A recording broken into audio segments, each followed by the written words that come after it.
do you feel your face is darker than your body? I get across lot of patients telling me, doctor, see my face, it is darker, but if you see me inside, my skin is all white. So why does this happen? Your face has a more of a pigment producing cells called as melanin than other parts of the body, so you tend to get tan very easily on your face compared to other parts of the body.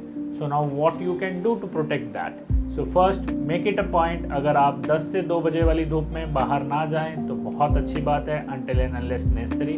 Secondly, even if you are indoors, please make it a point to use sunscreens, और अगर आप बाहर जाते हैं तो you need to repeat your sunscreens very often.